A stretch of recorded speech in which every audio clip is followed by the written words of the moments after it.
Welcome to the Prospect Warehouse podcast. This is your host, Tim Kanak. You can find me on X at Fantasy Aceball. If you're watching on YouTube or Xvision, you already see who we have today. It is Ross Jensen at Ross Jensen on the X, the boss man, the Hefe. John doesn't like when I say Hefe because he's like the heifer. And I'm like, dude, you are such a gringo, man. The boss of Scout the Stat Line, the boss of Prospects Live. Ross, you got so many things cooking that I can't even I don't know. It would probably take 5 minutes or 10 minutes to go through a list of all the things that you do. Well, yeah, I'm a busy guy. I guess I'll take that one. That's for sure. Yes, but it's all good things. We have the fScores now implemented too over with Yeah. you guys. So make sure that you subscribe over on Scout the Stat Line so you can get the consensus rankings over there. Make sure you subscribe to Prospects Live. So if you're not following Ross, do so now because this guy is a prospect wizard. And I would definitely follow Ross and check out. He's been doing daily posts on a prospect, like a daily prospect thing this offseason. I've been following along with that. That's pretty cool. Yeah, so that was all leading up to my top 100 prospects drop. And I added all those little videos into one giant X thread. As is normal, I totally screwed it up and I grabbed the wrong set of rankings when I posted it. It was just one guy in there that I meant to remove, but I ended up correcting it. It's fine, but in that thread, you've got every single player detailed a little bit, so it's all free. Go check it out. And give a follow if you enjoy it. If you think it sucks, then tell me so and give me a follow anyway. Why not? I don't know. Yeah.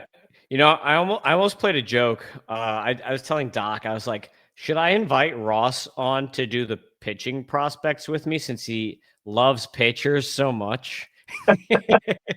Well, my attitude on pitchers is evolving a little bit, and part of that is probably because that's my biggest need for most of my dynasty leagues.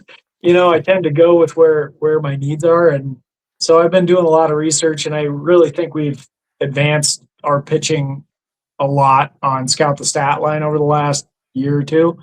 So, yeah, I'm back in on pitchers. So, I mean, I'm still a little hesitant. I probably have about somewhere in the neighborhood of 15 to 20 my top 100. So a little bit lower than probably what you generally find, but not extreme like it used to be. Yeah, well, John had on Derek Carty on the show, I think last week, and they were talking about the new model for pitchers that he has with Bat X. And he was talking about how he implemented like gravity and stuff like that into the pitching metrics to create his own stuff that that helps generate the projections. And it's funny because they were talking about some of the guys that the Bat X was high on for pitchers. And it's like a lot of the same guys that fScores are high on. So that made me feel pretty warm and fuzzy inside because he was like, Chase Burns is is like an ace already. And I was like, that's exactly what fScores has been saying. That's what I said. Like, I'm like read number 12 for redraft. So like that made me feel a little warm and fuzzy that the Bat X projections are kind of like a little bit in line with like what the fScore stuff was pumping out. I mean, I think that's just formulated rankings in general. If you count him as a prospect, I mean, he's exhausted his service time, but he's still under the innings pitched threshold. So in our model, he still goes into the prospect ranks and he's number one. He's above Connor Griffin. So that's pretty insane. But he's a hell of a talent if he gets enough innings. That's the big if. Like he's definitely going to hit his ratios. He's going to strike out a ton of guys. I think there's insane amounts of talent there, but he's got to pitch enough. He's got to stay healthy and he's got to get enough innings. Yeah, exactly. Yeah, there are like rumors out there now that they're gonna like piggyback him against Louder. They're like, oh, we'll just have Louder. I don't know if you've seen that. They're like, we might have Louder start in the rotation for the first like month or two, and then have Burns in the bullpen, and then build up as the year goes on, so that they have Burns for the playoffs at like full strength. Which kind of interesting. I hope they don't do it because I have a lot of shares of Chase Burns, but kind of interesting, I guess, from a real life perspective. But we're not here to talk about pitchers. We're here to talk about shortstops today. So we're going to get into my top 20 shortstop rankings. Ross, feel free to poo-poo on some of my rankings or like guys, or if I'm like way too low or way too high or whatever on guys, that's, feel free. But we're going to start back at number 20, and we each have one guy that we want to talk about between the number 20 through 16 rankings here. And I'm going to throw this up on the screen. So if you're watching on Xvision or whatever, you can check this out. But here is the top 20 rankings. Number 20 is Arjun Namala. Number 19 is Carson Williams. Yes, still a prospect. Number 18, Steele Hall with the Reds. We got two Reds here back to back. Number 17, Tyson Lewis. And number 16, George Lombard Jr. The guy that I have selected to talk about today is Mr. Tyson Lewis, partially because I've seen him live. So I have not seen Steele Hall yet. I'll probably see him this year too, because the Reds are in Daytona. They're kind of like right down the street. So Tyson Lewis, I did see live last year. And I'll tell you, this dude is a very impressive physical specimen. Now, as far as like contact tools, like he did look like the 59% contact rate that's in front of us right now on the board. So that's definitely what he looked like swinging at the plate. But he did, when I saw him, I think he was only in A-ball for like a week or something at that point. So he hadn't really quite warmed up to A-ball yet. And it'll be interesting to see how he adapts his first full year in A-ball at full season ball. I don't expect him to like break into high A next year. I think that he's going to kind of revisit A-ball before he gets the promotion to high A. But Tyson Lewis is super interesting because the power and speed is for real. 92.4 average EV at low A, 105.8 90th is insane for a high school guy, 112.3 max. And this is a shortstop. So these are all really great exit velocities, 8 steals too. So he can run a little bit. But definitely inconsistent in the play. Definitely, not the greatest contact rates. And he was especially bad looking at the splits here against lefties. 143, 130, 22 plate appearances. So super, super small sample size. Can't really like count anything off of that. But it's definitely not good against lefties. Whereas righties, he kind of held his own a little bit. 292 batting average still against righties, even with a 61% contact rate. So that just kind of goes to show like how hard he was hitting the ball. 80% barrel rate is still okay. But Tyson Lewis, very interesting player from a power speed perspective. It would be interesting to see if he can actually develop the hit tool or not. Where are you on Tyson Lewis? Because I know you're more of like a hit tool first kind of guy when you're looking at prospects, and that's like the opposite of Tyson Lewis. He's kind of like going on Spencer Jones shortstop street here, but Yeah, I mean, it's kind of what the Reds are doing right now, and we skipped right over Steele Hall, but another one of those guys that is really electric sort of talent. We'll see how it pans out. He does have some concerns. Strikeout rates are high. That's something you definitely have to watch. I was reading a scouting report that said he had rumor mill stuff 119 mile per hour exit velocity at some point. That's insane, especially for somebody as young as he is and was last year. So I think it's an exciting talent. I think your placement probably makes sense. I think there's a lot of risk associated with this particular profile, but if it clicks, you have potential star talent right there. yeah, for sure. I comped him. I mean, like it's a red and a red, but like I comped him to a bigger lefty, Matt McLean. I'm like, okay, power, speed down the middle, kind of has like McLean mechanics from the left side, and then like McLean's obvious flaw right now, unless he fixed it because he's been ridiculous this spring so far, is the hit tool. So like maybe you just get that as a shortstop from the left side. Could be kind of interesting. You get a couple. I mean, I guess you probably won't play shortstop with the Reds because Ellie, unless they move Ellie to the outfield, probably Tyson Lewis is an outfielder. If just assuming that Ellie would stick it short. But yeah, like you're not going to displace Ellie if Ellie wants to play short. I don't think. Yeah, no doubt about that. Yep. All right. So your guy that you have on the list is Mr. George Lombard. So George Lombard, I really like more in like real life or for points leagues, just because he's like really like a really great plate skills, but not really loud power to date. He does run a little bit, like more than one might think, and he's always been like ahead of level. So there's a little bit of like a Cole Young type feel for me with him, where it's like Cole Young was always super young for each level, and it's like the stats don't blow you away because he's always being challenged. Like they're not going to just let him like it's like a video game. They're gonna let him just like count up, like collect counting stats just for fun, just to like make him feel warm and fuzzies. Like they're just always challenging him. And Lombard was 19 last year playing at Double A, so like we have to give him some cred for that. But Lombard, how do you feel about him? Because like for me, I'm like, okay, points leagues, I guess, but like for other leagues, I'm not really so sure this is a type of guy that I want to go after in like a roto league. Man, I don't know. I picked him because it's super interesting to talk about him, but the range of outcomes here seems pretty large. You're right. Young for levels, every level he's played. The hit tool has been spotty. Sometimes it's been really good, and he's had some flashes in spring training, I think, as you probably recall, where he's looked extremely good. Last year in high A, he was completely crushing it. And then it's like he went to double A and he just, face planted. He just really struggled trying to hit consistently there. He did well enough that, I don't think it's a huge red flag necessarily, but it's just a very interesting profile. And I think a lot of people are saying, as you just mentioned, this is a better real life ball player probably than fantasy. But the power potential is there. He does have speed. 35 stolen bases last year is quite a bit, and 39 the year before. So he's an interesting one. He gets a comp in the STS model to Cameron Maben. What do you think of that? That's interesting. I mean, I comped him to like an old school player too. I comped him to Barry Larkin Light, is what I threw on him.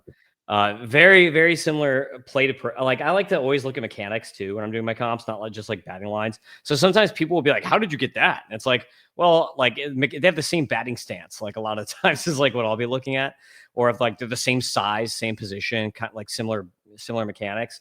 Like I'll kind of like lean towards certain ways. But yeah, I threw a Barry Larkin Light on there, like very kind of like approach wise too. But Maben, I like that. That's interesting because like, yeah, speed, gets on base. Maben did have like one power one. Didn't he have like one season where he had a ton of homers? Or am I misremembering that? Like Uh, oddly, like oddly, he had like one really good like one season with a ton of bombs. I can't think of like a 30 home run type of season ever in there. But he always was one of those. But I mean, I don't know. I can't say I remember off the top of my head his full career. But he was one of those guys that you always wondered if that was going to come because he was so athletic and such an interesting talent, but it didn't 11 quite home all run come max. together. And this was what I was thinking of. In 2019, he had 11 home runs in half of a season. He only played half a season that year. So Okay, that's what I was thinking of. that's getting up there. Okay, yeah. I'm pretty intrigued by Lombard, but also I'm a little hesitant. I think people are getting really excited about him without much evidence to back it up. I was reading some comment somewhere about like, bring him up, replace Volpe. Let's just get that done. And I'm sorry, but that's a little premature. Like at least he was a good ball player in AAA before he became a major leaguer. You got to at least see what these guys can do at higher levels. So don't get too excited quite yet. I don't think he's necessarily the future now, but maybe down the road. Yeah, for sure. I mean, like 72% contact rates, okay. 15% walk rate is insane. This is one thing that I like is a 122 extra base hit plus. So while he only had 9 home runs, he wasn't getting into home run power. He was at least getting into doubles power. So that's pretty solid. So I do like that. At 158 age adjusted WRC plus too. Because like I mentioned, he was 19 at double A. So like he's gonna get that age adjusted bump on the WRC plus level from our stuff at MLB Data Warehouse. Uh, so let's get to the next 5 here. Group of the next 5. We've got at 15 Franklin Arias, 14 Emil Morales, 13 Dax Kilby, 12 Josuar Gonzalez, and 11 Eli Willits. So we got some first year player draft guys here, but you're going to stick with your boy Franklin Arias, who is super interesting prospect. Hit first guy, amazing plate skills. Actually had a really great defensive play today. So he's got a glove too, even though some people are like, I think he's going to move to second. From what I've heard, and like I think I talked to Ponce about it. And I don't want to put words in his mouth because I can't. I think it was Ponce I was talking to about this when we did like the third or second base ones, and I think that they said that it's the arm that you have to worry about with Arias, not like the glove, but like the arm. If he'll make it Mm. as a shortstop at the major league level, but he did make a really nifty double play where he didn't even touch the ball with his bare hand earlier today. But yeah, really interesting profile here for Arias. So have at Ross. Yeah, I mean, I think you pretty much hit the nail on the head. Hit tool is the calling card from an offensive standpoint. He does have a very good reputation as a defender as well. I love the plate discipline. Doesn't strike out much. He doesn't walk that much either, but he's making contact. There's at least some possibility that he grows into a little bit more power, and that's always something that I'm looking for and trying to hunt out in prospects. So I like this profile from that standpoint. He's got a really good foundation. Career 299 hitter in the minors. Last year, he made his way as a 19-year-old up to Double A, which is pretty impressive. He struggled there in his small sample size. Spent most of the season at High A. So, yeah, he's just a guy that I've always been pretty high on, from the get go. So he's just one of my guys. I wanted to highlight him because I feel like you have him a little low here compared to where I'd like to see him. Yeah, I've got him in my prospect rankings as 75 overall. I had him at 54 in my last ranking. But I dropped him purely because like the power kind of started falling off. He was showing more power earlier in the year when he was at high A, and then it kind of like started down ticking a little bit once he got to double A. Again, young for the level, just like Lombard, right? Like he was 19 in double A. But and again, 19 in double A. If you're watching on YouTube, you can see his contact rates here. 87.2% contact rate as a 19-year-old double A is absolutely like ridiculous. So you can't complain about the contact rates. 88.9 total on the season. The dude does not strike out. So what you're looking at here is basically like a Jacob Wilson / Luis Arias type profile for Franklin Arias, which is going to play amazingly in points leagues. But in roto leagues, if you're only getting like 10 bombs and like 5 steals, it's just kind of like, it's like it's useful, but there's going to be a cap to that. You know what I mean? So like I think that's why I'm a little bit lower on him. Is I think that he's just the type of player that has like a ridiculously high floor, but the ceiling is like not super high, and it's just like there's power speed guys in roto leagues that you'll take ahead of him. But if you're in a points league, for sure, this guy's probably like a top 40 guy or something if you're like playing points, in my opinion. Well, as is the case with, I think, like half of these guys, it's all about whether the power comes or not. And I think that that's really the key with Arias, too. I'm probably a little bit more optimistic that it could happen. But then again, if I had to compare him to like a Lombard, I would say it's probably more likely for a Lombard to grow into more power than it is for Arias. That said, I like Arias's bat quite a bit better. So, you know, I'm always going to go with the bat first. Yeah, he's a bigger dude. Lombard is. He's got like 3 inches and 20 pounds or whatever on Arias. So that just kind of makes sense. Yeah. So my guy that I'm going to talk about is a guy that that I love because we did our FYPD and I drafted him. And then we're in a league together where I also drafted him in the FYPD. And that is Dax Kilby. So Dax Kilby, just a freaking ridiculous little intro here because this guy only played in 81 plate appearances. We don't have games played on here. But in 81 plate appearances, 86.7% contact rate, more walks than Ks, 90.5 zone contact, and 16 steals. I think it was 18 games, 16 steals in 18 games. And then the EVs, 92.5 average, 104.5 90th, 108.9 max. Now, he didn't get to great angles, 54% ground ball rate, but it's a smaller sample size here. And angles, you really don't get angles stabilizing until like 450 or like 500 plate appearances or something like that. So it's like, as far as like batted ball profiling, you're not going to learn anything in 81 plate appearances. But what we did learn is that he hits the ball hard, he steals bags, and he has good contact rates because contact rates actually do stabilize very quickly, unlike batted ball profiles. So super interesting player here, 6'2", 192. Like I think my FYPD rankings, I've got him at number 3 overall. So super high on Dax Kilby. I've got him as a top 40 prospect. Or what do I have him at? 40. It's either 40 or 41. Let me pull that up real quick. Yeah, or 43. I've got him at 43 overall right now in my prospect rankings. So I'm a huge fan of Dax Kilby. And I think I got you on board now, Ross. Well, I mean, I was on board. I think I was surprised to find that there was somebody that was higher than me on him already. I think that that was the real shocker. And I guess I got to get used to this. You know, there's other formulated system guys out there. So I was seeing it because he's an STS darling as well. And I mean, you just nailed it. You picked him super early in that draft. And I was like, hey, I thought I was going to have a shot to get this guy later, just didn't work out for me. But I think you just made a very compelling case for why he could be probably much higher than even 40. Uh, I think the one risk is, does all that underlying data that you just quoted translate into more power? That's what we haven't seen for sure. Evidence of 0 home runs. We've seen the speed, a lot of stolen bases. We've seen that in play.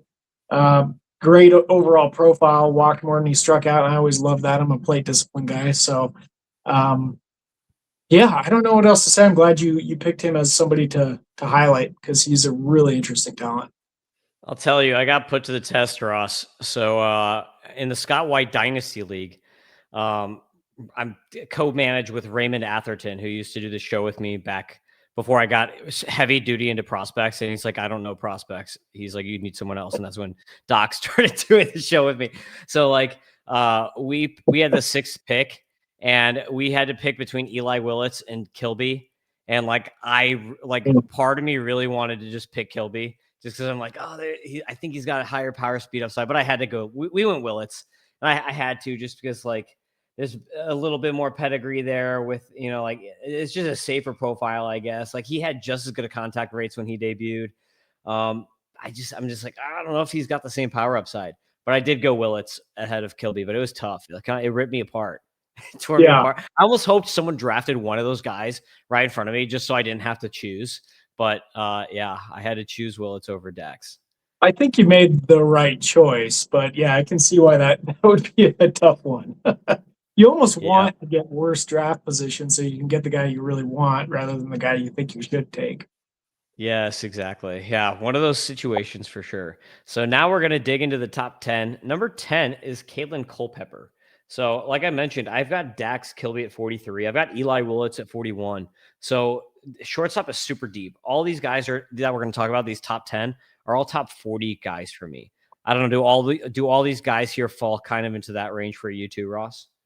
I would say that is pretty true across the board, with the exception of this gentleman that we're talking about, who I'm a little bit lower on. Not vastly lower on him, but I was called out because he did not make my top 100. Caitlin Culpepper, not in the top 100 for you, huh? He's a bubble guy for me. He's on the bubble. Okay, I get that. I think I had him at like 110. And let me see. I actually have it written down. No, like halfway through the season, I had him at like 110 or something like that. But I've bumped him all the way to 39 over the last couple. So I'm gonna throw up his fScores here so we can all look at his statistics as we're talking about him. It's Caitlin Culpepper, a 107 power, 102 hit, 103 discipline, 107 speed. So these types of guys I really like. While they don't have maybe the highest ceiling, I don't like Culpepper. I comp to Dansby Swanson. So I'm like, okay, I think he's going to be like a really good starter. But I don't think he's going to become like a superstar. So like, I could see why people wouldn't be much higher on him. Like, he would break anywhere near even like, it doesn't even matter if he could be, they'd say, oh, he's going to come up tomorrow. And I still probably wouldn't have him as like a top 25 or 30 prospect, just because those guys have much higher upside than Culpepper does, in my opinion. But I think he's just good at everything across the board. And like, these guys who are like between 100 to 110 on the fScore tools across the board are all just really nice, because I'm like, okay, these guys are probably going to transition in the majors pretty nicely. They're probably not going to struggle too much when they actually do. Maybe the top 100 or the first 100 plate appearances, but after that, I think they're going to stabilize pretty quickly. And he does have proximity on his side. I mean, the Twins are like the most injured organization of all time, and he's been at AA. So like, there's a pretty good shot of him breaking camp, or like not breaking camp, debuting, like I would say like mid-season this year sometime. But I think he could be, like a 15-20 guy, 15-25 maybe.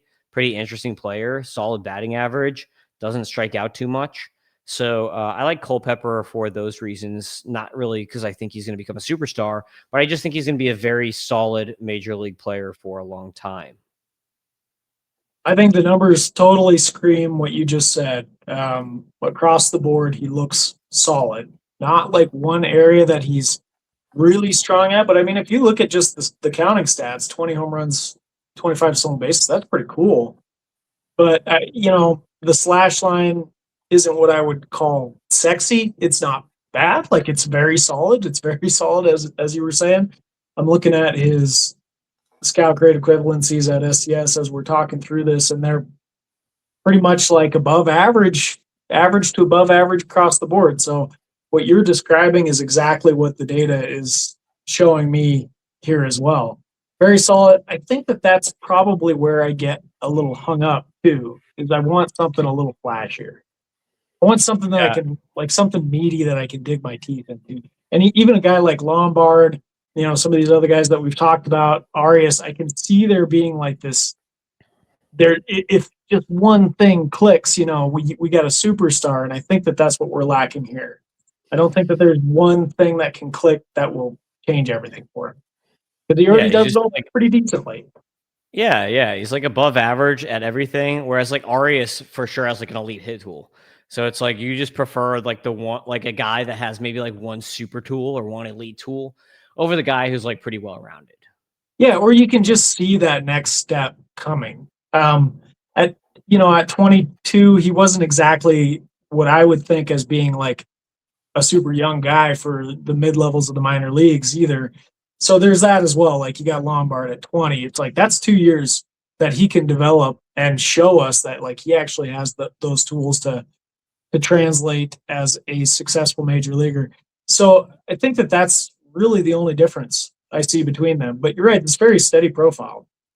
Yeah, and I know John will be displeased with me if I don't mention that he is Dante Culpepper's son.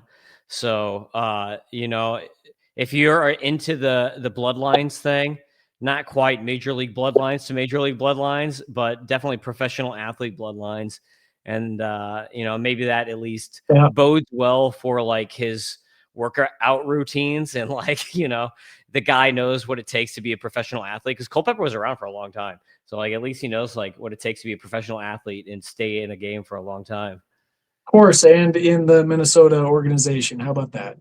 Yeah, exactly. A dream come true. Yeah. And number 9, we've got Bryce Rayner, super underrated. I actually got berated. I can't remember like by like one or two different people. They were like, "You don't have Bryce Rayner in the top 25. Like, what is wrong with you?" And I was like, "What?" I was like, "What?" I was like, "He was hurt," and I thought I was going to be high on him at 37. But apparently, there's people drafting him as like a top 25 guy right now. And I just did another 30 teamer where we did a first year player draft for the MLB Data Warehouse 30 teamer, and we did like a prospect draft. And Bryce Rayner, I think, was picked as like a top 20 guy. And I'm like, man, I was like, I love Bryce Rayner. I was actually, and you might remember, but I was Bryce Rayner over Connor Griffin. I think we talked about it like not this last year, but the year before when we did the first year player draft thing, because Doc picked Connor Griffin. And I was like, I like Rayner a little bit better, I think. And so like that's how much I liked Rayner. But he was hurt. And like I guess the thing is like I thought there was going to be a ton of value on Rayner coming in to this year. I was like, he was hurt. People are going to forget about him, but like everyone is just so on him right now. He had an amazing season before he got hurt too. So like, I probably would have him like top 25 if he never got hurt, but me putting him at 37, I thought I was going to be high on him. Where are you currently standing on Bryce Rayner?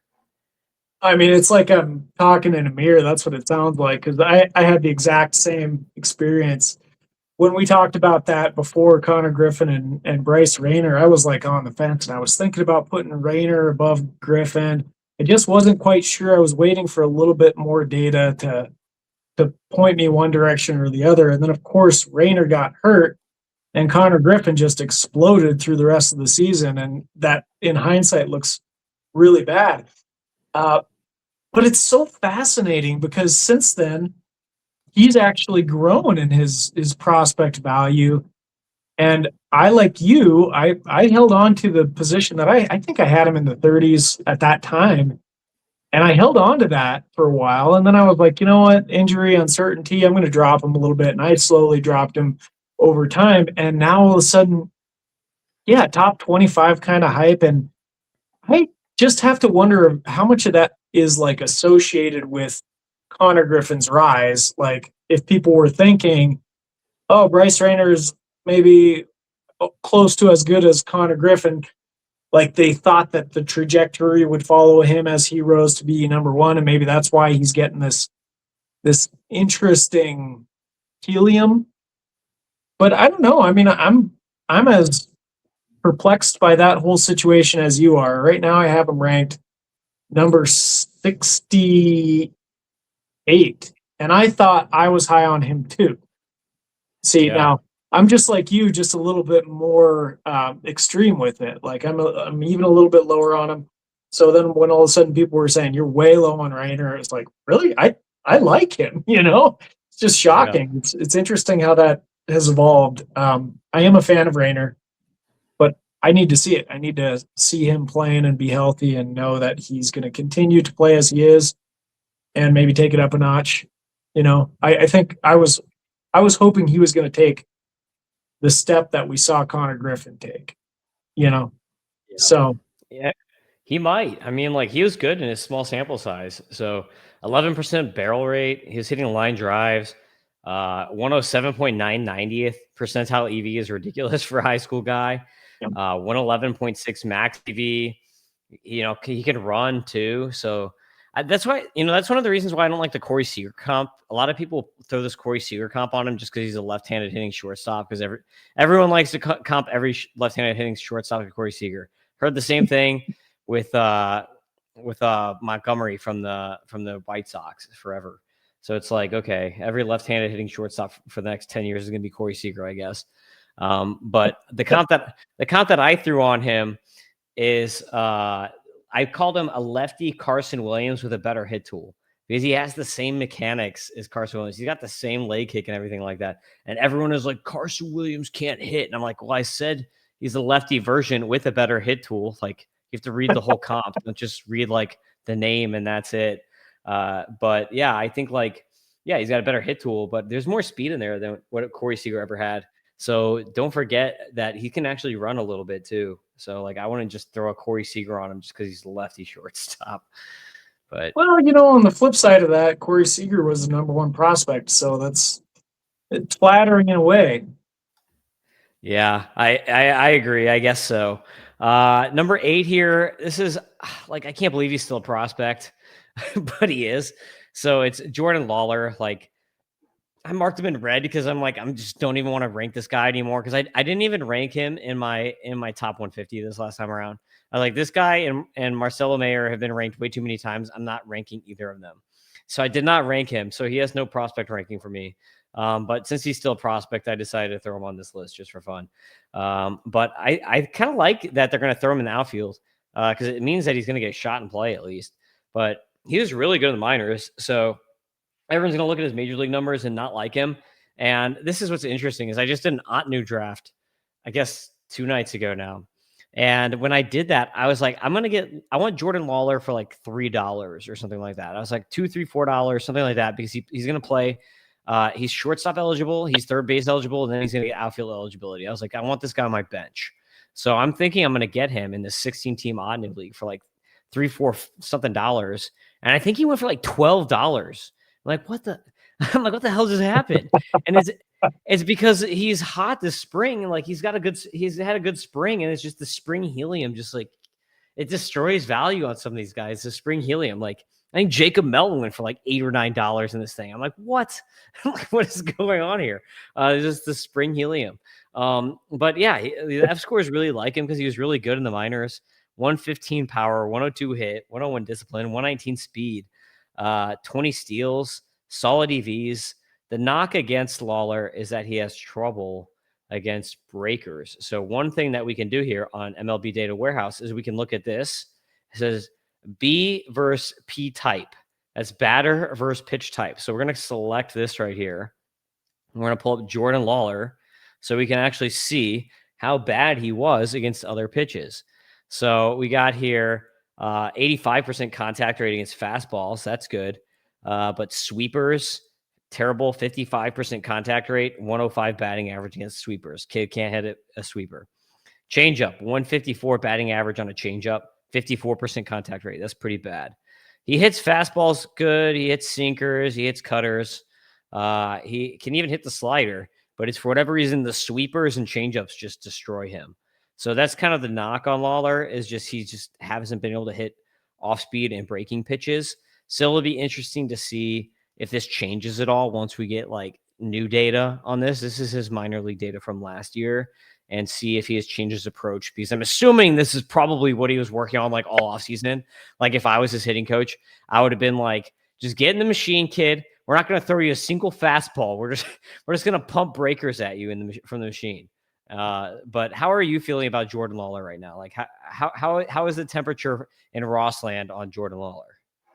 Well, I mean, he's struggled as a major leaguer, right? And so everybody's faded him. I usually go the opposite direction of what everybody else is doing. So to me, I still am pretty high on Lawler. He's still a performer in the minor leagues, man. He still crushes it overall. It's just interesting to look at the last couple of years of his stat lines, the straight up stat lines, comparing his major league performance to his minor league performance. It's like night and day. And he's at that age now where it's like he's got to figure it out. He's got to be a major league hitter, or nobody's going to care about him. But I think it's a buy opportunity. So I'm in on him. I'm still relatively high on him. I think he could be a interesting player, and we've seen it before where all of a sudden this just clicks with guys where, they were having that perfect example. Mike Trout, came up, granted he was 19 years old, so there's a little caveat, but he came up and he struggled. His first taste of major leagues just happens. And then you give these guys a little bit more playing time and the talent finally shines through. And I think that that's what we could get with Lawler. I'm hopeful for it. So I remain pretty high on him overall. Yeah, good to hear that I'm not the only one. And apparently other people are too. So watch out if you're planning to draft Jordan Lawler and you think you're going to get a good value on him. This spring training helium is ridiculous on him right now. Well, and that was the other thing I wanted to say is don't fall for it. Don't fall for it. But hey, buy Lawler. Don't fall for spring training ever, but buy Lawler. I like that. Next guy on the list is Colt Emerson.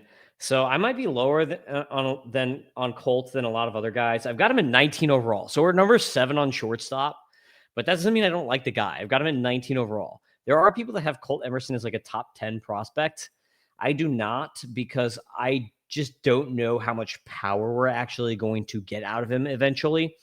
Because right now he kind of profiles a little bit just like Kalen Culpepper, but like a better like a much better version of Kalen Culpepper, I suppose, where it's like, okay, we've got power here.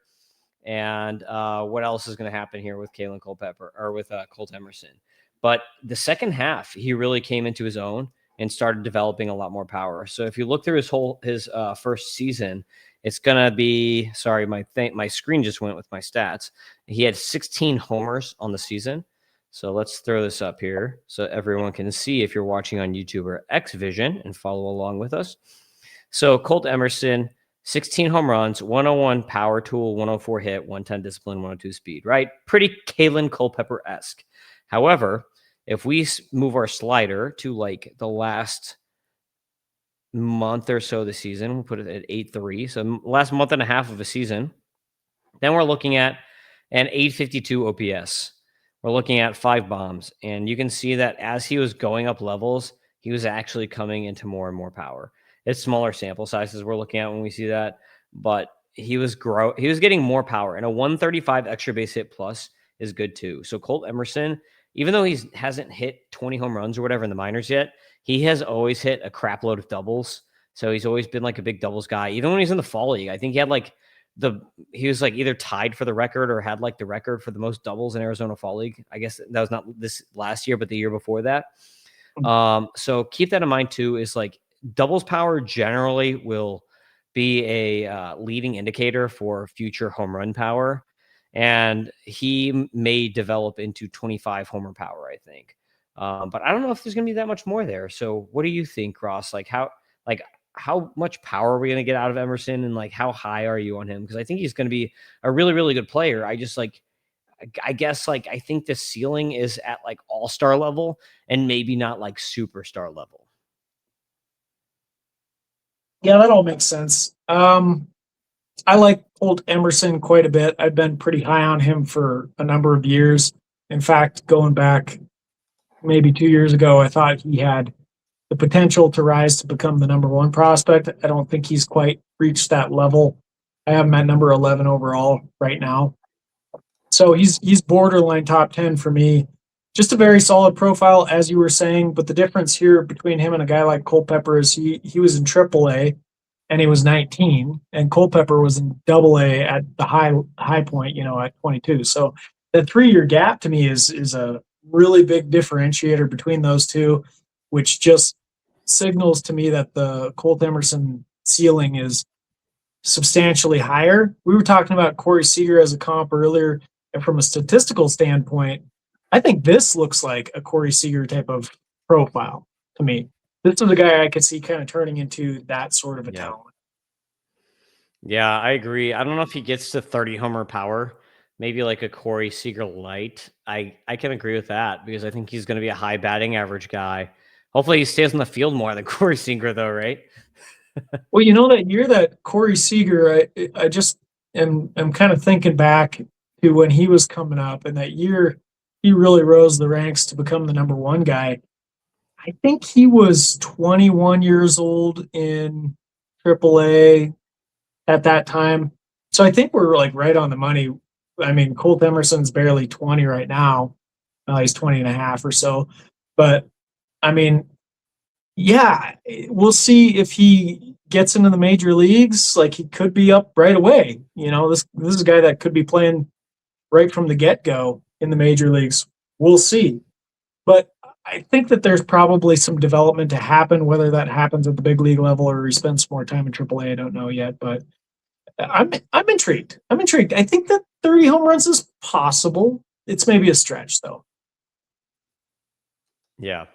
Interesting to see where he ends up and if he breaks camp. So Colt Emerson definitely a name to watch on or watch this spring.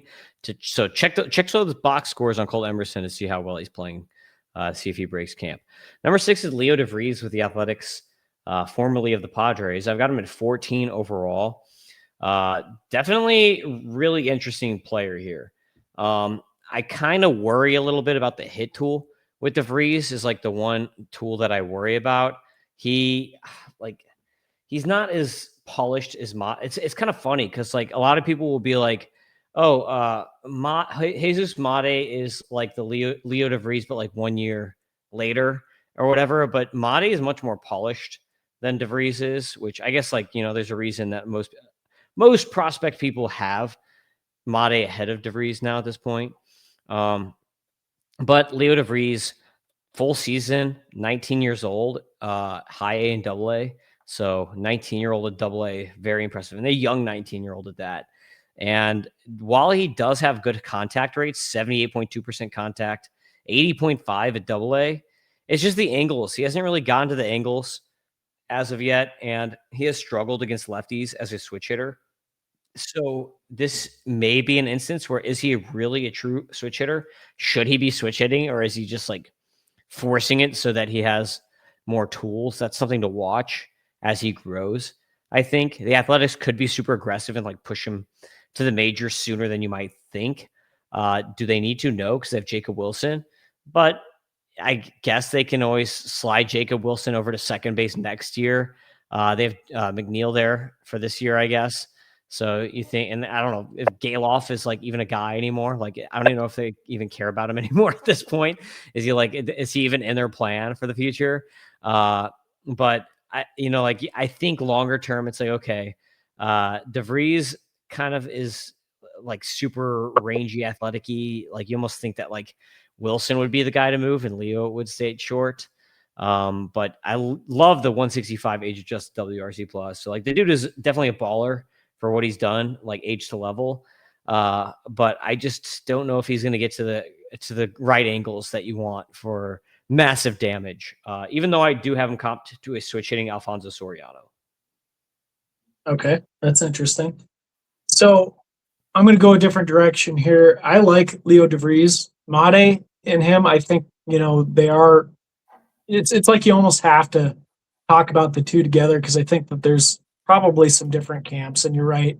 I think the majority probably favor Made. I actually have Leo DeVries one spot higher than Made.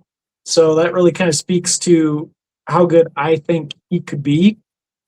But what I am seeing here is pretty strong power and a hit tool that's, you're right, there's some questions and concerns there, but also he gets on base too, and that kind of covers up for it. Have you heard the famous X comp for Leo DeVries? No, what's that? Michael Jordan. What? Yeah, that's what they called him early last year. Michael Jordan of, I guess, baseball prospects or baseball in general.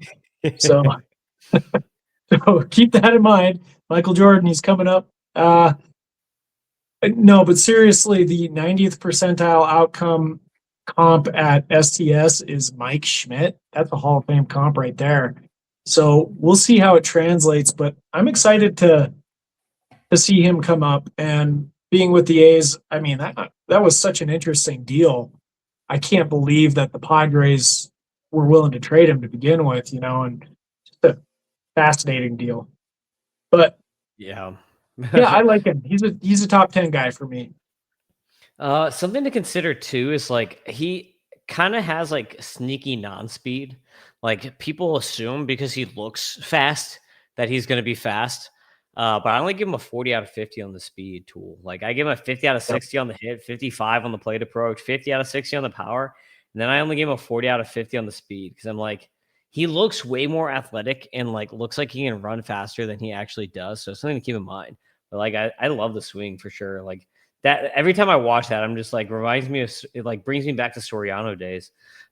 So I love the swing for DeVries. Yeah, The next guy, swing.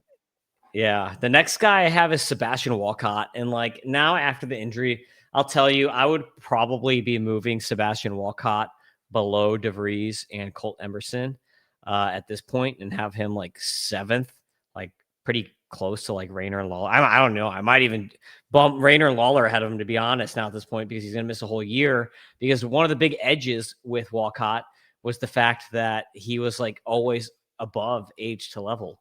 And like now he's going to kind of lose that advantage. Like he's going to have a whole missing year of development because he's just so advanced for his age. Where like long term, I don't think it's going to really affect him because it's kind of like, okay, he was already ahead of the game anyway. I guess is like if you're trying to find like the sunny side up, like you'll be like, okay, it's fine that Walcott's going to miss a year because he was already way ahead. Like the average age of AA is like 22 and a half. He was 19. Like it's going to be fine. He'll, get healthy. And then next year he'll break at AAA or like he'll do like a little rehab thing where he's at like A ball for 5 games and high A for 5 games, AA for 10 games, then goes up to AAA. Probably is what's going to happen. You see that a lot with guys like that. Even Painter did that when he came back from injury, right? So it's like maybe you see something like that for Walcott, and then he's up at AAA as a 20-year-old, and it's not really that big of a deal. But like for now, for his value, like if we're considering these prospects from a value standpoint, you're like, okay, this really dings his value for fantasy leagues. So like his value now is hurt versus what it was. So I guess you kind of have to put him down some spots just from a value perspective rather than from like a real life. Hey, it's okay. He was young for his age anyway. He's 6'4", 190. The kid will be fine. He'll be 20 at AAA. Like it's not going to be the end of the world. Right. Yeah. So I've been kind of knocked for being too low on Walcott by people out there occasionally. And I was finally starting to warm up to him, and then this happens. I I do have him lower than the other couple gentlemen that we just talked about.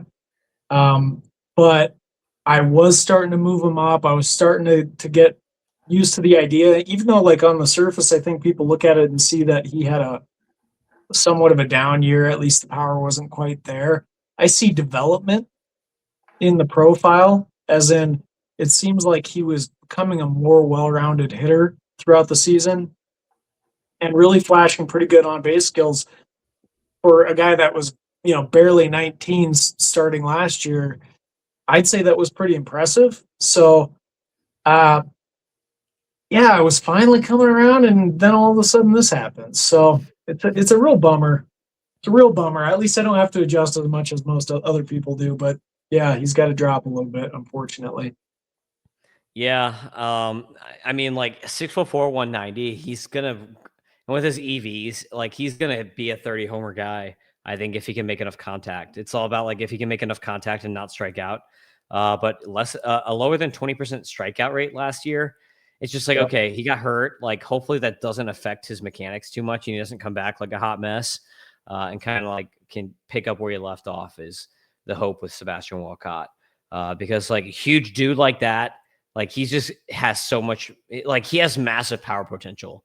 Like, like 5'10", 5'11" shortstop, they just can't dream of getting into the power that he can possibly get into. So, Yeah. Well, to your point, I mean, the fact that this year he was showing more all around bat skills is why I was starting to warm up and get excited about him, because he's always had that reputation as kind of a power first shortstop who's gonna, one of those kind of prototypical like big shortstops that you sometimes see come up and become huge mashers. So the fact that he was showing pretty good all around skills this year is really what made me kind of change my attitude about him. Things happen. yep. Number 4 is Aiden Miller. I saw Aiden Miller last year, actually. And I think I've talked about it before on the podcast. So sorry if you've heard this before. But when I saw him, I actually got like a pretty bad look at him. I think he was like 0 for 3 with 3 strikeouts to start the game. And then the fourth at bat, they were winning by a lot. They were winning like 11-2 or something. And he could have just mailed it in and be like, this game doesn't matter. Like, I've already struck out 3 times. Like, whatever. But I think he had like an RBI double in his fourth at bat. And I was like, oh, nice. And then someone hit like a single and he ran like so fast from second to home. And I was like, oh man. I was like, this dude's a gamer. I was like, 11-2 game. You're on the second base. It's a ground ball. You don't have to run home on that. You could just run to third. Like you're already winning 11-2. Like it doesn't really matter. Like he could have easily just like kind of jogged into third and be like, do this game doesn't matter. We're already up like by 10 runs or whatever. But he sprinted at like top speed all the way home. And I was like, oh man, like I love that. Cause I'm just like, okay, that means that this guy, like he doesn't care like about like he's in it to like just be the best he can possibly be. Like go like full throttle all the time, even when you're 11-2 in like an A-ball game where it's like, who cares? Like that was very impressive to me. And then this year, this dude just massive strides forward in the hit tool. I've got him at 12 overall now, Ross. I don't know how high you are on Ada Miller, but I threw a 55 out of 60 on the hit, 55 out of 60 on the plate approach, 55 out of 60 on the power, and then a 65 on the speed, because he had like 52 steals or whatever this year. So I'm just like, this is one of my biggest risers, and I was already pretty high on him. Like a lot of people were, like I had him in 30 or whatever. But the strides that he made forward in his hit tool, like an 82.5% contact rate at AAA, 88.2% zone, just super impressive to me. What he was doing at that level. So I'm quite a bit lower on him than where you have him right now, but that isn't to say that I'm low on him. Personally, I actually am fairly excited about Aiden Miller. I think where that comes from is early on last year he was really struggling, like really struggling, and I think I was starting to wonder if Aiden Miller was a bit of a fraud, and I was wrong. I was totally wrong. So especially in like August forward, he was just a machine, just a monster masher. And so he's on a really good trend. He was a riser through the second half of last year. pretty dominant, I would say, actually. And now I'm kind of like, well, I think this guy's primed for a midseason call up. That's kind of where I'm at with him. So even though I have him lower in my rankings, I'm not low on him. I'm actually fairly excited for him. But I did drop him so much that he had a lot of room to climb back up. So here's what the STS model has for his scout grade equivalencies, because this matches up fairly well with what you got. 55 hit, 50 power, 70 speed, and it's probably 70 because there's no 65s in our system. It goes 60, 70, 80. And then there's 55s, of course. And then defense 50. So I don't know how well the defense stacks up. That's fairly new metric for us, but yeah, I mean it's pretty close to what you were saying you've scouted with the eye. So that's pretty awesome to see. And yeah, I'm excited for him. I'm okay Yeah. with your placement of him. I think it's maybe a tad high, but I'm okay with it. Yeah, I mean, fScores really love him. So I mean, like he's got a 117 power on the fScores, 100 hit tool, 111 discipline, 129 speed, and then 161 age adjusted. Since he was like a young 21 at the beginning, or I guess you finished the season as a young 21, AAA. So that's going to Yeah. bump him a little bit in that stat. But yeah, like you said, like from August onward, he had over 1,000 OPS, almost 1,100 OPS. Yeah. So like his from July 28th until the end of the season, he had a 357, 489, 601 slash. It's insane. That's crazy. With more walks than Ks, by the way. With more walks than Ks and an almost 80% contact rate. I And the don't dude almost had 60 steals last year. I don't even know how that happens with how poor he was. I think he was batting like 190 halfway through the season. He was really struggling. And then all of a sudden it was just like a 100% different player. I mean, sometimes you see that it's a game of streaks, but it's not usually that extreme, you know? And for extended periods of time too. It wasn't just like a week here or there. It was like long stretches. Yeah, it'd be interesting to find out if he changed something in his mechanics. If he like changed it could be anything, with a hitter, it could be anything from like how close your hands are to your head to how you're doing your toe tap. It could be like anything. All So right. It's a game of, millimeters and minor adjustments, of course. yeah. So number 3 on the list is Jesus Mate for me.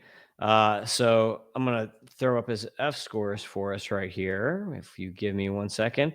So Jesus Mate, I've mentioned this on a couple other podcasts before, where I've had guys on. I'm like, Jesus Mate is like the one true switch hitter. Like this guy, I'm gonna show this right now if you're watching.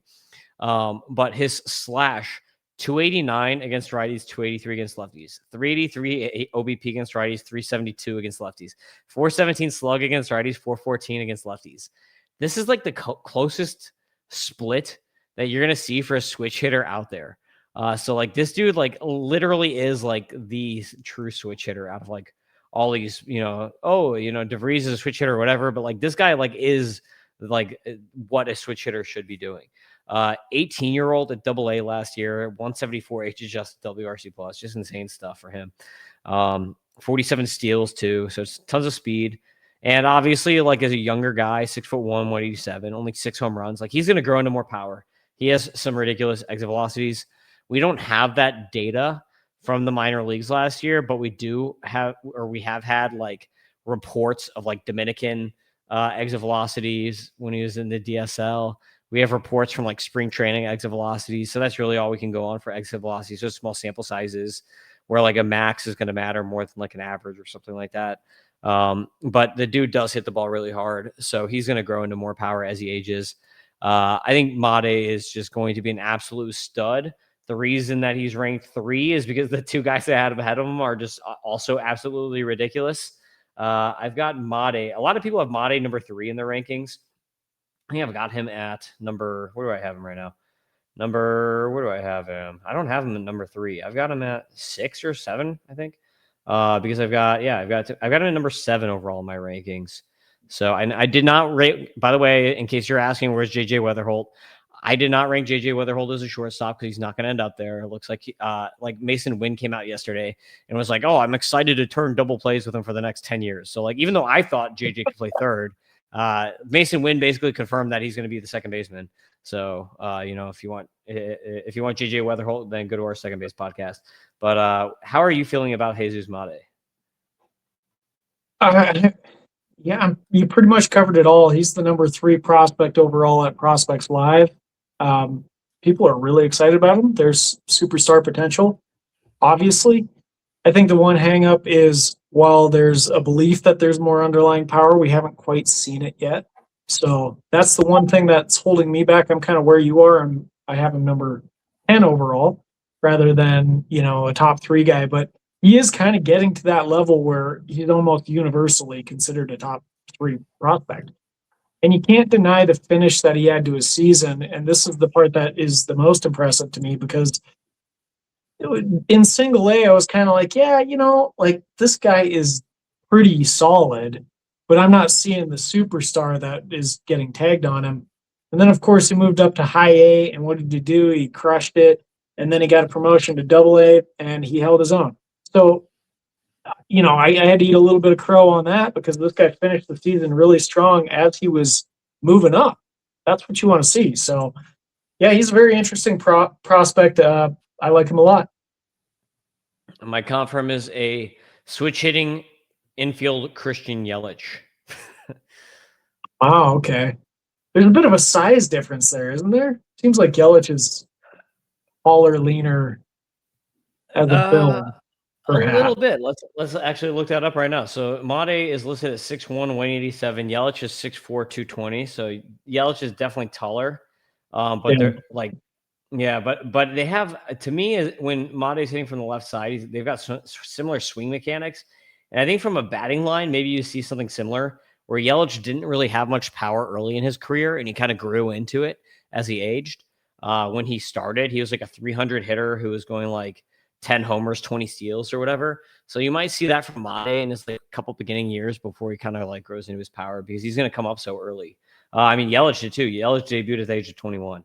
So, I got to tell you an old dynasty story about Yelich. I had him on my team for years, and I always thought power was going to come. And then we saw some glimpses of it. He had like a 21 home run season or something like that.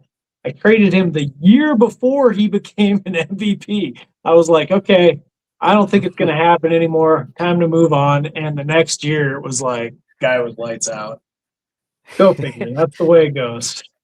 Yeah, I've always been upset because I live in Miami. I lived in Miami. I live in Jupiter now, but I lived in Miami for like 10 years, and I had Marlins season tickets back when Yelich was on the Marlins. Oh, yeah. And this report came out. I'm a Cardinals fan, right? This report comes out, and it's like the Cardinals are interested in one of the Marlins outfielders. And I was like, please get Yelich. Please don't get Ozuna. I was like, I've seen these guys so much. I was like, I know Ozuna's not going to be good for the Cardinals. Please get Yelich. And then they trade for Ozuna. Ozuna's like getting into fights in East St. Louis with Carlos Martinez instead of playing. Like his worst years of his whole career were in St. Louis. And then Yelich goes on to become like an MVP for the Brewers. And I'm just like, yep. I was like, I knew that was going to happen. I was like, they're like, oh, we need power. And I'm just like, okay, I knew that was going to happen because I've watched the Marlins for a long time. So anyway, we'll get to number 2 here. The professor, Kevin McGonigal, made a really nifty play the other day. And these two guys, like I asked Jeff Ponce when he was on the podcast. So I'm going to ask you too. I asked Jeff Ponce, I think McGonigal is going to get a lot of playing time this year. I think he plays what I told Jeff is I think McGonigal is maybe like a Super 2 guy where he gets called up in like May or whatever, or like whenever the Super 2 thing ends, so that Detroit can get an extra year of eligibility on him. They're going to be like, oh, Scoople's going to leave, so we need to save some money. I don't know. That was my whole thought process, and that was before they signed Framber. And then I was like, I don't think Connor Griffin's going to come up until like after the trade deadline because the Pirates are just that cheap. I was like, if they were going to call him up, they would have already signed him. We'll talk more about Connor Griffin later, but I just wanted to ask you this. Like, what is your ETA on these guys? Because like Jeff thinks both these guys get more than 450 plate appearances this year. And I'm like, oh, I don't know. But Connor Griffin has been amazing this spring. So maybe the Pirates don't even have a choice. Like he's going to force his way onto the roster where like Pirates fans are going to like riot if he doesn't make the team. But McGonigal's playing himself to breaking camp right now at this point too, because he's looked really good. So like where are you at on ETAs for these two guys? So my position on this has been the same as it was at the end of last season, that McGonigal was going to break camp and that Connor Griffin we'd probably see later. I thought he needed a little bit more time in the minor leagues. At this point, with the hype and how Connor Griffin has performed in spring, it's early still, but I kind of get the impression that we might see both of these guys up real early. I think I'm maybe aligning with Ponce on we might be seeing over 450 plate appearances from both these guys this year. Yeah, that's crazy. But take that into consideration if you're drafting in a redraft league right now, because they could be complete game changers. Like McGonigal might be like one of the top 3 second basemen or something right off the bat. Or I guess it looks like he's gonna play short if he comes up. So it depends on like what kind of eligibility you get. Like honestly, I'd really like if he does get second base eligibility in your leagues, because second base is terrible. But yeah, so we'll throw up some stats right here for McGonigal real quick. I think there are a few people out there that have McGonigal at 1 instead of 2. But more or less, these guys are like the top 2 guys, or unless like you have Chase Burns, just like most people are going to push pitchers down, but unless you have Chase Burns at number 1. But McGonigal, I threw a 60 out of 70 on the hit. Like I'm not going to go full Baseball America and get him a great hit tool here, but I gave him a 60 out of 70. Plate approach, I gave him a 70 on the plate approach, a 55 out of 60 on the power, and then a 45 out of 50 on the speed. The stolen bases slowed down this year, but last year in 2024, he had 22 steals at a 92% clip. Well, I don't think he's going to be like a 20 steal guy. I think he could probably get like 10 or 15 steals for you in a season. And he has more like he has sneaky power. Like he really got into it this year. In 2024, he wasn't really showing much power.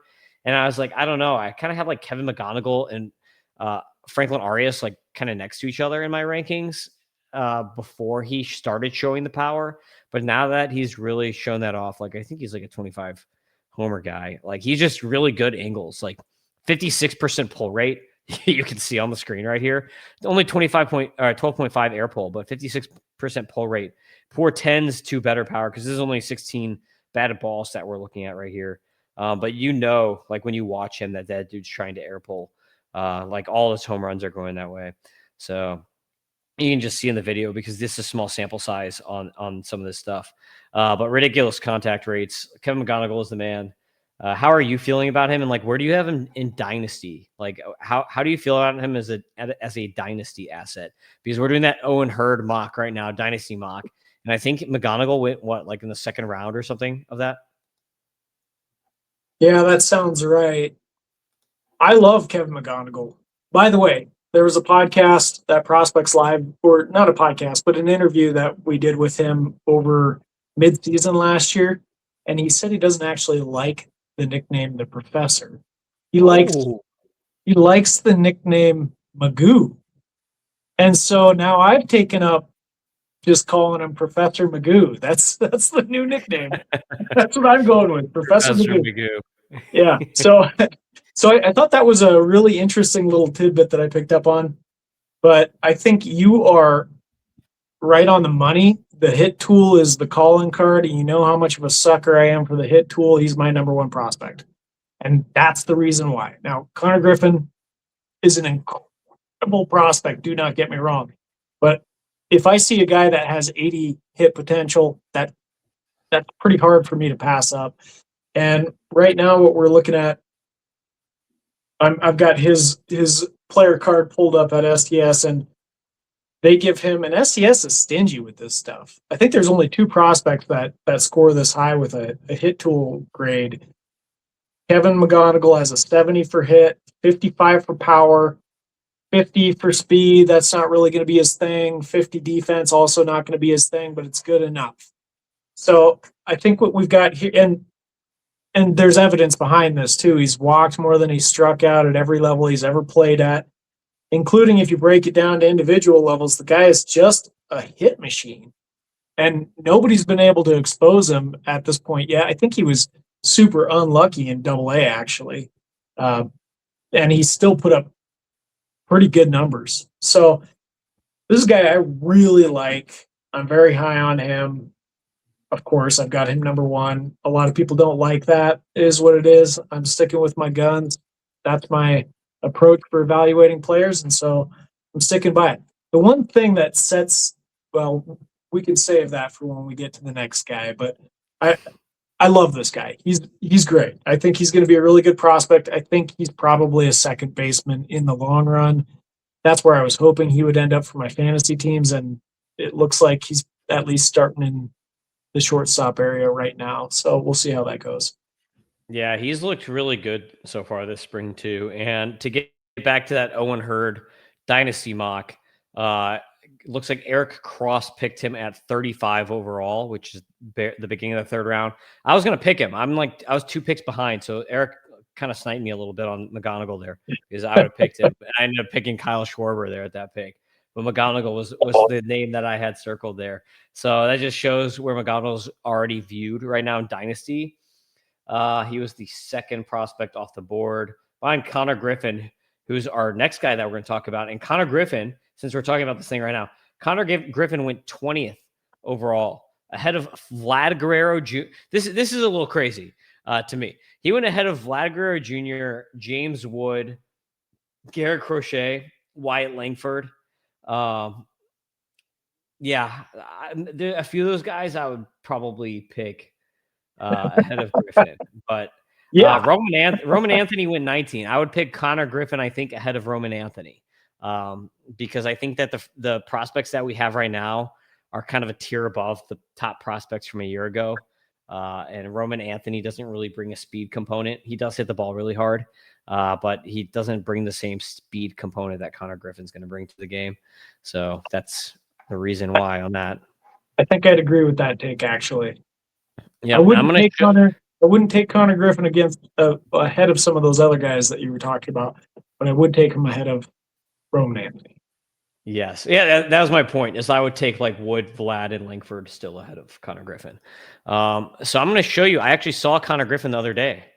I don't know if you know this, Ross, but I was at this game and I got I didn't. video of Connor Griffin here hitting a home run. Oh, I got to see this.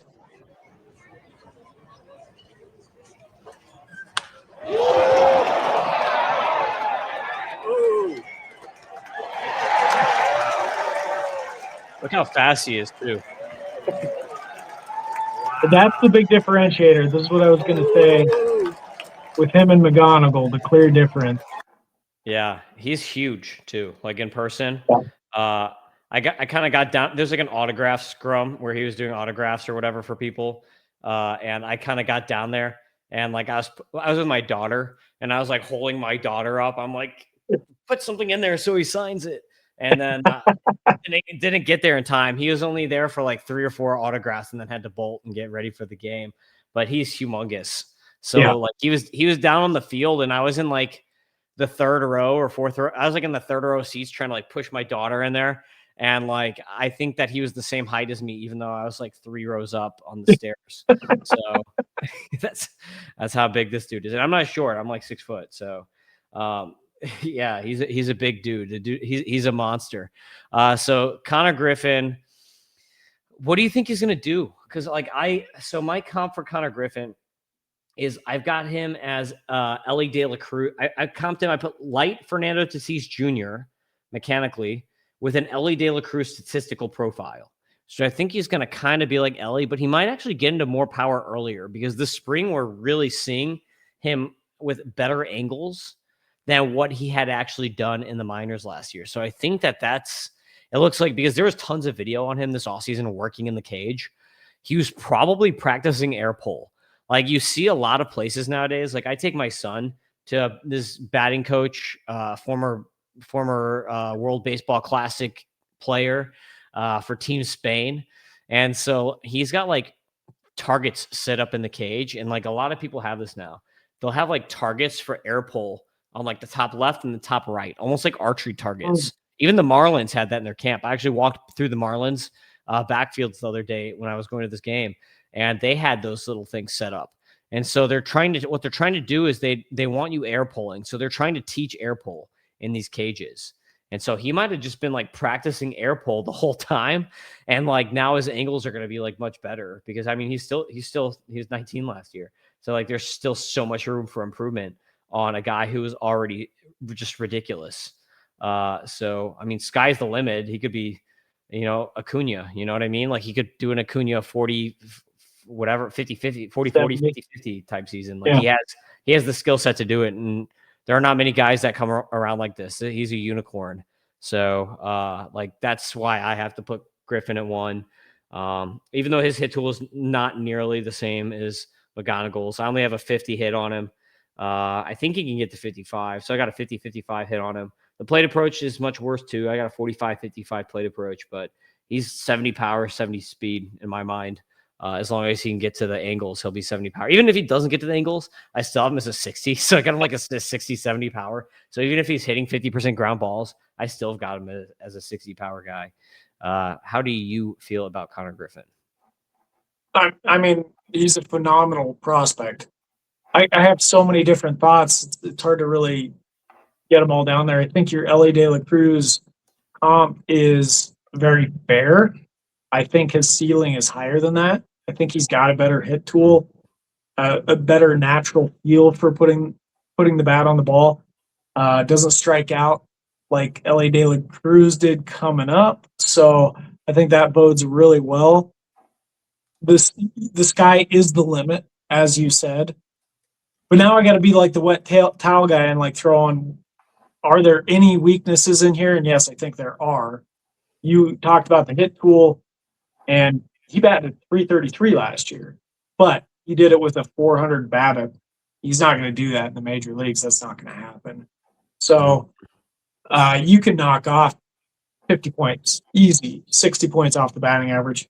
And even so, that's still a really good prospect. It's a really good ball player. So there's very few things to pick at. I'm really good at finding the little nitpicks, so that's why I do it. But extremely exciting talent. The only difference, the reason why I have McGonagall higher is because I believe that hit tool is that much better. But if you're looking for high upside, absolutely no problem with putting Connor Griffin ahead of him. Here's a hot take that I heard today. I have a dynasty league with our mutual friend Doc, and I have Paul Skeens in this league. He really wants Paul Skeens. He's got Connor Griffin, and he told me today he wouldn't trade Connor Griffin straight up for Paul Skeens. And I was like, well, I wouldn't trade Paul Skeens straight up for Connor Griffin. So we're on the same page, at least in that. That's good. He was hyping him up hard. He said, this guy is a top 5 dynasty asset. And I was like, whoa. And I'm always the wet towel guy. So I was like, hold your horses. I don't know about that. Let's see it first. But he's very excited about him. Yeah, I would be too. I have 0 shares, so I'm pretty unhappy that I have 0 shares of him. I cannot partake. I also have 0 shares of Kevin McGonagall. So, but I do have a lot of shares of Dylan Beavers and JJ Weatherholt. So I'll throw that those ones out there. So I've got a lot of McGonagall because he was a guy I was going after hard last year because the model was really picking up on him. Connor Griffin is a different story though because he came in a relatively high FYPD guy. I don't really get high picks in most of my leagues, so I don't really have many opportunities. Plus, I kind of shy away from guys that have no data really to go off of just high school, information. It's like you're reading profiles, you're reading, I don't know, information that is not super reliable or accurate. So that's not really my type of guy to get. So I hardly end up with them. But if they're a guy that comes in and I'm picking up on something that I want, like a McGonagall, that isn't quite fully fleshed out yet, then I'm going to get that guy. So that's like a perfect profile for me, whereas Connor Griffin, it's like the guy's never going to fall my way, unfortunately. And now he's far too expensive.